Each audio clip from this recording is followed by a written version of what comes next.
गुरुदेव और माँ गायत्री के चरणों में कोटि कोटि नमन करती हुई गुरुदेव को साक्षी मानते हुए आज हम जानेंगे हमारा वास्तविक स्वरूप क्या है, आत्मा क्या है और इस शरीर के मरने के पश्चात भी 4 हमारे शरीर और कौन से हैं जो जीवित रहते हैं, आज हम जानेंगे।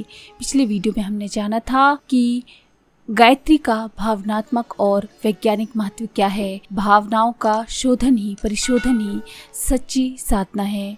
अब हम जानेंगे आगे आत्मा क्या है। आत्मा अनंत शक्तियों और सिद्धियों का भंडार है। वह ईश्वर का पुत्र और सच्चित आनंद स्वरूप है।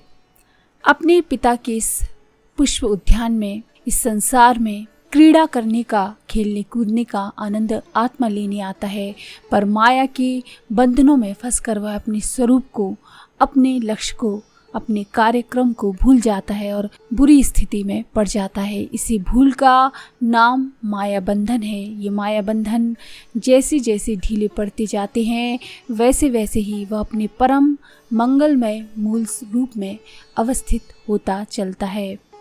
हमारी आत्मा एक स्वच्छ दर्पण की जैसी है, पर माया मोह का मैल जम जाने के कारण वह धुंधलापन उसमें आ जाता है। आत्मा जलती हुई अंगारे के समान है। उस पर जब राख की परत चढ़ जाती है तो बुझी हुई सी दिखाई देती है। यदि अंगार पर से राख की परत को हटा दिया जाए तो वह फिर प्रकाशवान एवं उष्णता युक्त दिखने लगता है। दर्पण पर लगे हुए मैल को यदि साफ कर दिया जाए तो फिर से उज्जवल हो जाता है दर्पण।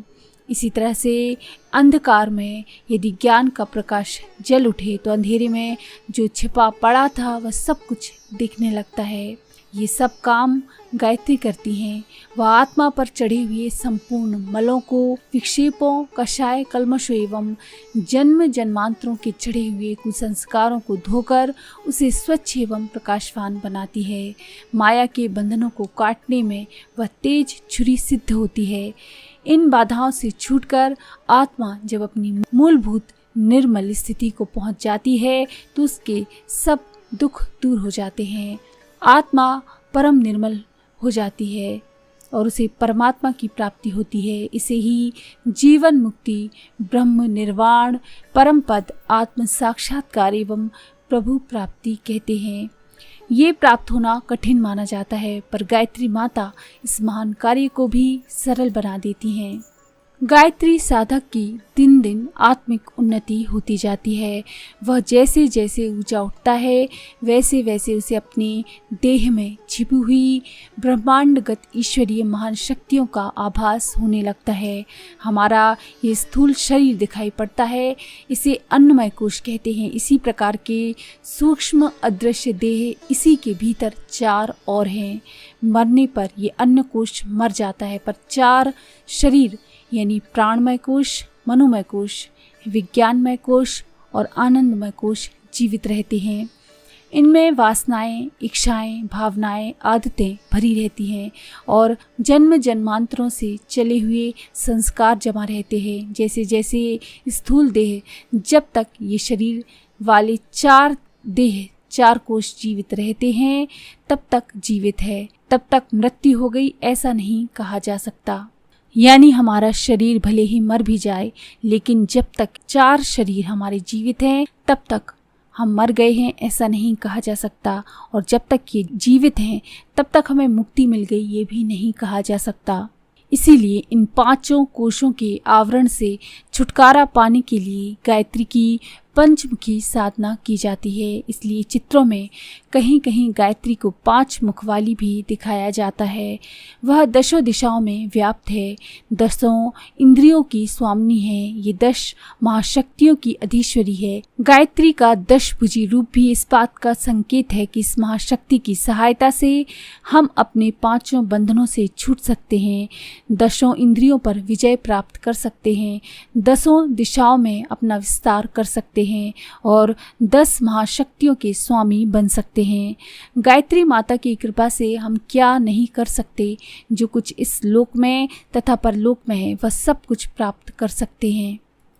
पंचमुखी साधना के द्वारा पंचकोशों के विकास की साधना एक विज्ञान है जो भौतिक विज्ञान की अपेक्षा अधिक समर्थ और यथार्थ है। उससे मनुष्य शरीर और वंश के सामान्य दिखाई देने पर भी राजाओं महाराजाओं जैसा जीवन यापन करता है। समस्त सिद्धियां उस विज्ञान में सन्निहित हैं। विश्व में जो कुछ भी है उसका दर्शन गायत्री की पंचकोशी साधनाओं से प्राप्त किया जा सकता है। गायत्री के उच्च स्तरीय पंचकोशीय साधना विधान के अनुसार साधना करने से एक एक कोश खुलता जाता है। कोश का अर्थ देह भी है और खजाना भी। जहाँ पांचों देहों एवं बंधनों का परिमार्जन होता है, उनकी शुद्धि होती है, वहीं इन कोशों में जो अलौकिक दिव्य शक्तियों के खजाने भरे पड़े हैं वे भी सामने आते हैं। ये 5 कोश ही रिद्धियों सिद्धियों के भंडार हैं। जिनके हाथ में ये खजाने होते हैं उन्हें संसार में और कुछ प्राप्त करना शेष नहीं रह जाता। गायत्री की पंचकोशी साधना करके 5 शरीरों के 5 कोशों के 5 खजाने को खोलिए। 10 इंद्रियों पर विजय प्राप्त करें, 10 दिशाओं में अपना विस्तार करें और 10 महाशक्तियों के स्वामी भी हम बन सकते हैं गायत्री की पंचकोशी साधना करके। तो अगर आपको ये जानकारी पसंद आई हो तो प्लीज़ लाइक करें, शेयर करें, सब्सक्राइब करें मंत्र सिद्धि चैनल को।